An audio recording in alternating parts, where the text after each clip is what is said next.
Hello, welcome to episode 4 of Talk It with Brockett. Today I have a very special guest, a classmate of mine and friend, Leah Beliveau. Hello, Leah, how are you? I'm good, how are you? I am great, so happy to have you on the pod. Yes, thank you for having me. Of course. So Leah and I are the same major, and we have some classes together, and so I just want to talk to her about kind of nearing graduation. We're both seniors and things are getting pretty crazy now. And so Leah, the first question I have for you is, how do you feel you have grown since freshman year, August 2022? August 2022, I was very not ready for what I was about to enter. I felt like it. I had everything packed, but the second my parents left, I was not okay. And I mean, I think a lot of people can relate to that because it's very hard. Your parents just drop you off and they're like, okay, you're on your own. It was really rough. Freshman year, first semester was a very long ride for me. My mental health just wasn't doing good. I actually had to start commuting in the spring just because I needed to be back home. I think mentally I wasn't really ready there yet. But now it's February 2026. I'm graduating in a few months and I feel great. I feel happy to live at Merrimack. I have great friends. I have a great support system. I have a job on campus and I'm in a club too. So I think I really came a long way and I feel very comfortable there. Wow, that's great. What club are you in? Her campus. Oh, what is that? So that is a Gen Z magazine for the college community. For the club at Merrimack, it is our chapter and there can be many chapters at other universities and colleges, but you can write articles basically just talking about whatever you want. Last year I wrote an article about how it is living like away from your parents while having, mental health. What's that like? People will write about what's the top fashion trend right now. It's basically just kind of whatever you want and you edit and you publish it to Merrimack's site. So anybody can go on and read it. Whereas we have that, we also have the social media aspect. So you can make fun graphics. We have event nights. Like tonight we have a flower bouquet making event. It's a group of girls that just like to have fun and write about what they love. And I really like that. And I actually, thanks to the president, who is one of my roommates on campus, she has let me take over the social media a little bit. So I've been able to go on Canva, make graphics that I like. So it's been really fun. I'm honestly really sad to have to leave it soon. Yeah. I'm really happy that you kind of found something that you really love. You were so nervous freshman year, and then now I feel like you have grown a lot and really found place on campus that makes you feel good. So I'm really happy to hear that. Thank you. Kind of segueing into our next question, what is your kind of like plan for after graduation? Right. And I think can be such a scary question for people to ask. Totally. Some people have no idea what they're going to do, and that's completely fine. I'm kind of one of those people almost. Yeah. I have a job at home right now where I work with kids, and I love that so much. However, I know that's not going to be my career. So with graduating in May, I'm definitely going to be applying to jobs, through LinkedIn, Handshake, meeting with people, getting connections, just to see kind of what I like, testing the waters a little bit. I do want to go into social media, but I know this isn't going to just be something that happens tomorrow. So I'm going to slowly work my way into it while I have my summer job. But what's also great is I am moving back home. And my dad, who does have ALS, I want to spend as much time as I can with possible.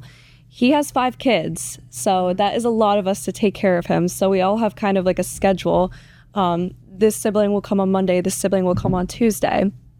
Granted, I live there, so it's kind of like an easy pass for me to take care of him. But that's what I'm planning to do, just taking a chunk of the day, each day, doing what he needs. If he needs to do his breathing exercises, if he needs a drink of water, a snack, I will be there to help. So just kind of a mixture of caregiving while job searching. And I'm honestly looking forward to it. I want to cherish every moment that I have. Yeah, that definitely sounds like a lot, but I feel like you kind of do have a plan and you have goals I feel like that you want. And I think that it's really important to spend time with your parents. I have older parents, and so I definitely understand just wanting to spend as much time with them as you can. And so I'm really happy that you're back home and really able to do that. Yeah, I'm glad that I have the opportunity to just even make them proud with graduating. That's going to be a very big moment. So this is just kind of my reminder to everybody that really just cherish every moment, every day. Yeah, definitely. I think that's beautiful.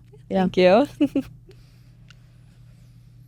You've spoken kind of in the past about like being a bit of a people pleaser. What does that like mean to you?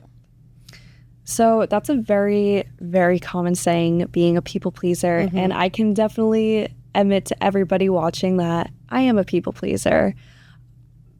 At least what that means to me is that, you know, you can't say no. Whatever it is, whoever it is, you'll do it. Because how I see it is that if I'm saying yes to you, I'm benefiting you. Whatever you want, I'll do it for you. You know, it doesn't matter what I want. It doesn't matter what I need. As long as you're happy, then I'm happy. And that may sound good on the outside, but really in the inside, that's tearing you down. Because at the end of the day, I'm saying yes to something what I don't even want to do, or something that doesn't even make me comfortable.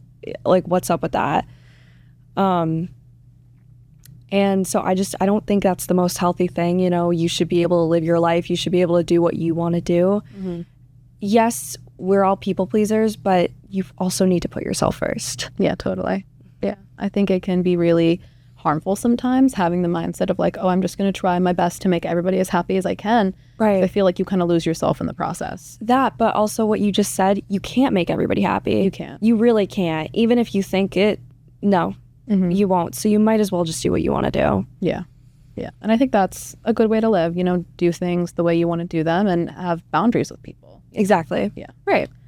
Leah and I have something in common that we have recently discovered, is that we have both kind of learned relatively recently how important it is to really stand up for yourself and be assertive and set boundaries.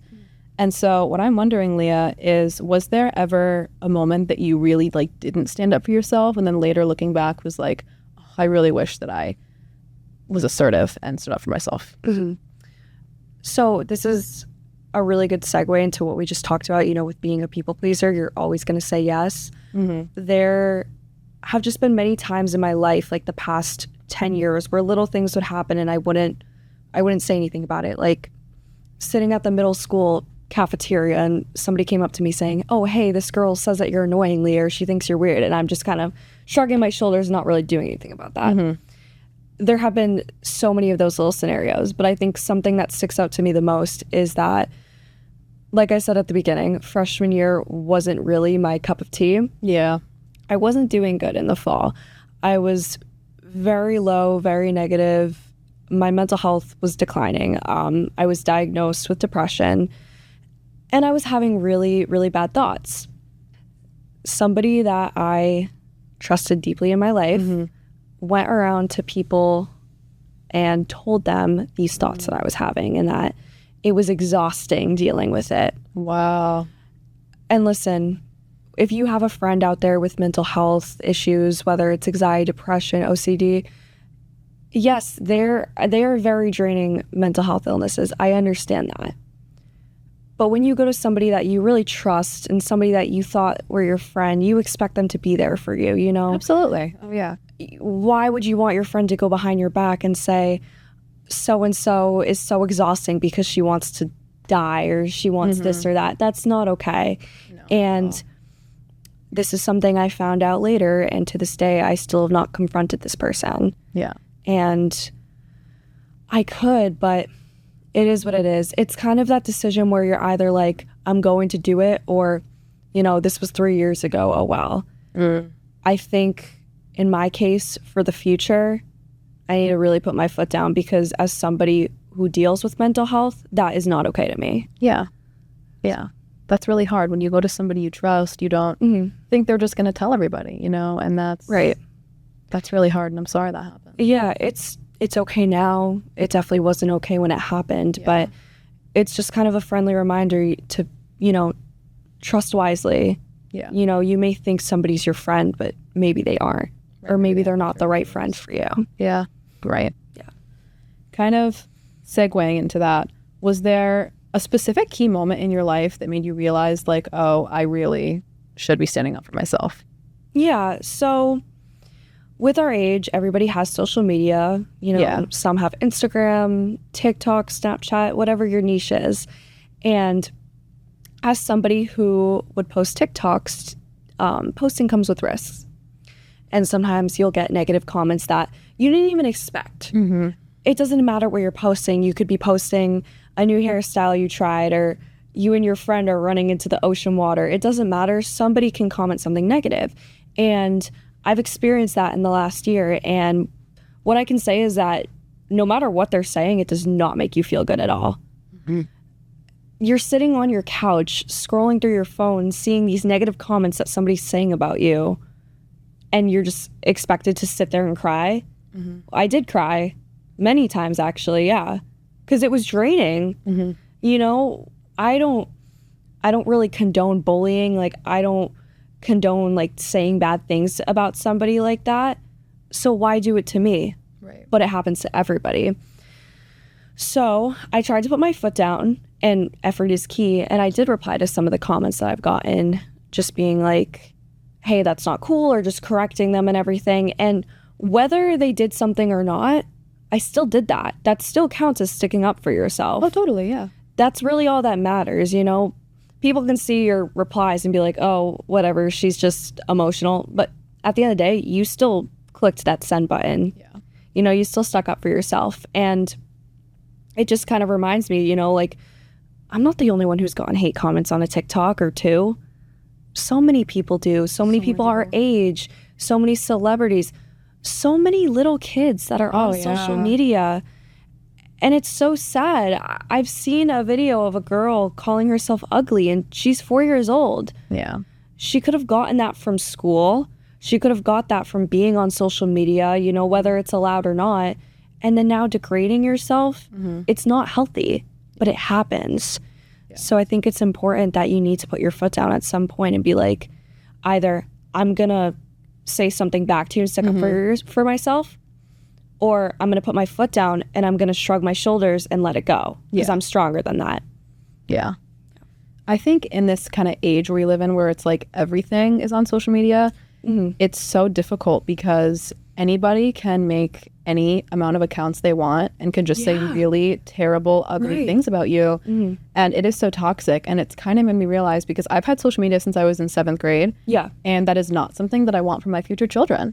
No. To be in middle school and to be looking at all of these random people saying very negative things about you. Right. I think that we need really serious age restrictions with social media. Absolutely. And more content restrictions, definitely. I think so too. A lot of things, like, you shouldn't be allowed to even say, like, if you write out the prompt, whatever you're saying, and you try to send it, it like rejects you because you said something not in the standards, you know? Yeah. I think it's very sad. Very sad. Yeah. It's so hard to regulate. It's so hard to control. And the internet just unfortunately makes bullying way too easy and way too accessible for literally anybody. It harms people's mental health. Like, these are the things that people pass away from. Like, it is so negative and terrible. And I think you have gotten a few of your TikToks have gotten really viral attention. Yes. And so I think that kind of makes it worse a little bit, because like there's so many more people seeing your videos, and it just makes it so much worse, unfortunately. Well, when you go viral on TikTok, it's like such a weird feeling because you have all this attention that's positive, but the negativity is there. It's always going to be there. And like I said before, no matter what you post, you could be doing a face mask and people are like, you're ugly, or this is so bad for your skin, you're stupid, you know? It doesn't matter what you post. And that's on there forever. Yeah. And I've deleted a few TikToks that I've gotten a bad feed on. And as much as it's deleted from my screen, it doesn't delete from up there. Absolutely. So I just think that when people comment, they don't think about the person that they're affecting. No way. They don't, you know, but it's like things stick with you. Totally. It always stays with you. Right. And things that have happened to me in the past 10 years, whatever it may be, from 0 to 100, that's always going to stick with me. Yeah. And I don't think people really understand that. I'm sure so many things stick with other people too, and it's horrible, but it is what it is. Is what it is. And I'm happy that you have really like taken your own experiences and like evaluated how you're going to learn from them. And I feel like moving forward, you just sound like you have had so much growth in these last 4 years, and that you have moved on from some pretty upsetting things happening to you and have kind of been like, okay, I can either get upset over this now, or I can dwell on the past. And exactly.